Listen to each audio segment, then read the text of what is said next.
Knight now making the daring dive in what is known as Texas Stadium. The beauty of little things. Watch his quick left-hand wave to acknowledge the cheers of the crowd.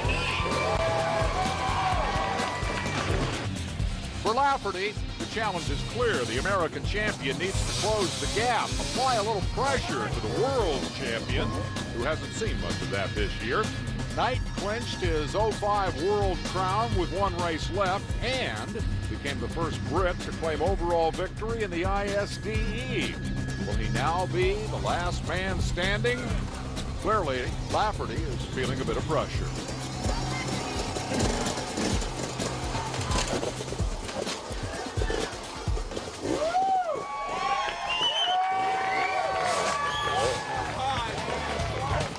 And now let's have a look at Justin Williamson. Despite this bit of difficulty at the waterfall, Justin has climbed to third overall behind Knight and Lafferty.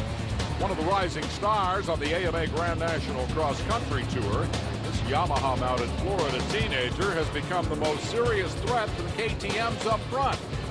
Not to mention the occasional course marshal. The end of lap 1, 40 miles down, the world champion in full control. Water? How you feeling? How you feeling? Okay, just thirsty. You got me weed. How's the bike? Everything good? Hey, nobody's running your pace out there. What you're doing now is perfect. Well, in reality, Lafferty is holding his own. The interval steady at 3 minutes. But Knight has heard what he wants to hear. Keep doing what you're doing. The race is yours to lose. A competitor since age 4, the 27-year-old Knight has a wealth of experience on which to draw. But there has never been an event quite like this before, a daylight into darkness marathon to decide the last man standing. In only the first of 4 laps, more than half the field has been eliminated.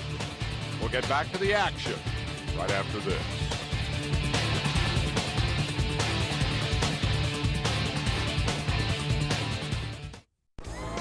Welcome back to Last Man Standing.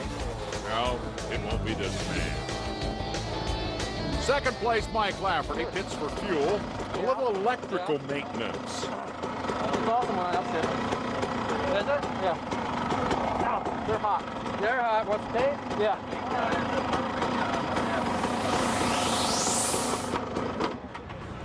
If you wouldn't rip that stuff off, it wouldn't be near so dramatic when you touch it. You just see when I ride it, though, when I hit the handlebars. Makes a hell of an arc, I bet. Yeah, it does. You'll be fine. This bike is so cool. Does it work good in the upshift? Working lap 2, Knight demonstrates one of the keys to an event like this. When something goes a little bit wrong, don't make it worse. Don't waste a lot of energy trying to get it right. Cut your losses, get things pointed in the right direction, keep on trucking.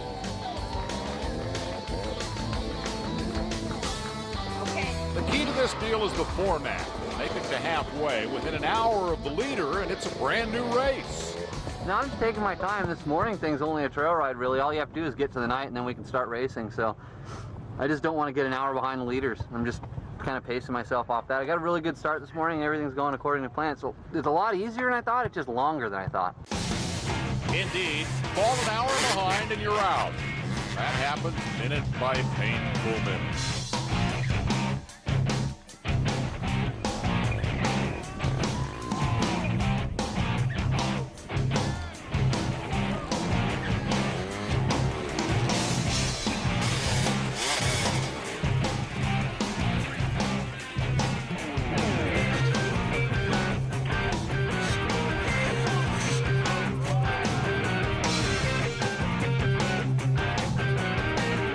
Looks pretty scary right now, doesn't it?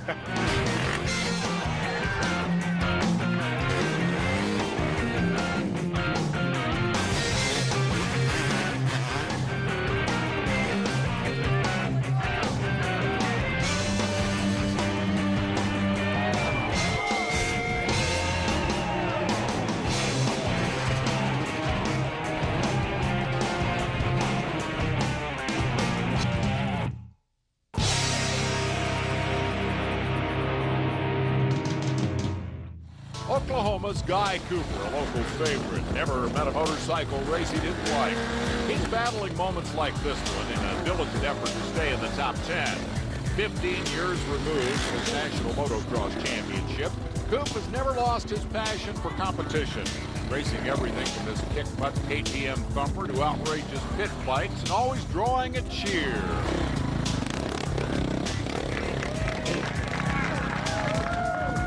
Bear in mind the mission here. Stay within an hour of the leader or you're done. Jason Greer, again, still struggling, but still within that precious hour.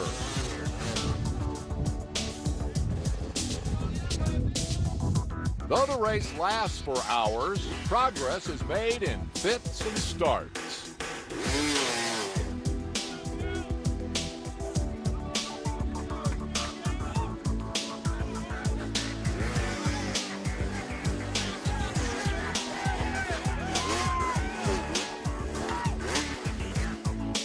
Energy conservation, that's a priority.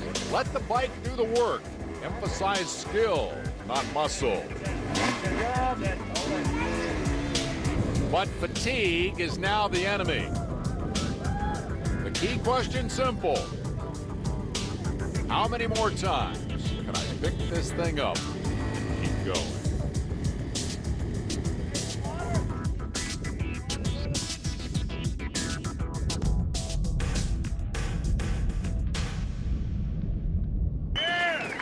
The surrender of lesser men only amplifies this performance. It's frustrating, don't you think, watching David Knight make it look so damn easy.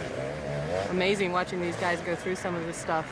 I can't imagine how they're doing it and how they're staying on the bikes, and watching, you know, the top 2 or 3 guys struggling with this first hill is just amazing that, you know, even the top guys in the country are having difficulty with some of this stuff. So, and David Knight went through it just smooth as could be, and everybody else has struggled, you know, no matter how good they are.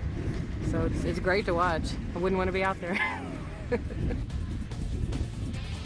Well, I don't need that piece anymore. I just wish I'd break something critical, then I could quit. The nature of an event like this is to humble even the best riders. Billy Russell inside the top 5 with a shot at being the last man standing. So why is it the cameras are only around for moments like this? We'll be right back.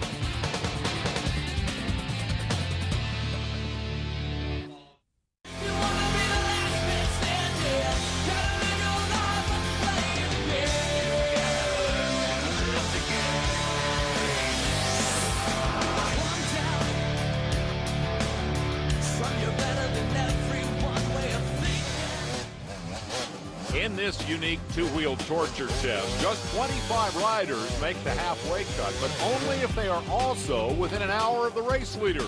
A scant handful cling to any realistic hope to be the last man standing. Texan Caleb Ramsey's chances hang by a thread. He's in 17th place. Make that 18th as Floridian Mike Phillips takes the spot on this slippery uphill. But every inch of ground gained, every position earned is so easily lost. Phillips at triple threat.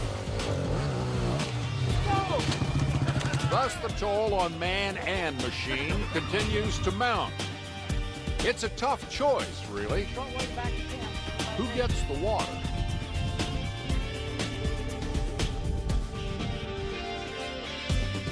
For the one-man teams, happiness is finding the right gas can, finding the strength to crank it up one more time, finding that the damage is not terminal. Man, things are, the bars are bent to hell, Bob. I don't know that we can do anything about that. You know, I'm kind of used to it to where I probably ride it out. Everything's tight. Let's make sure the bark busters aren't going to come off. Pretty good. That front tire has a lot of air in it. In the combat zone, meanwhile, the fighting for position, often close quarter.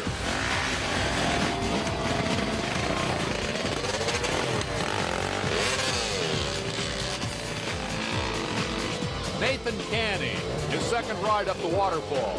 Smooth, bad. He's a solid 5th. Jimmy Lewis, 7th. Remember his words? Just a morning trail ride. The real racing comes later.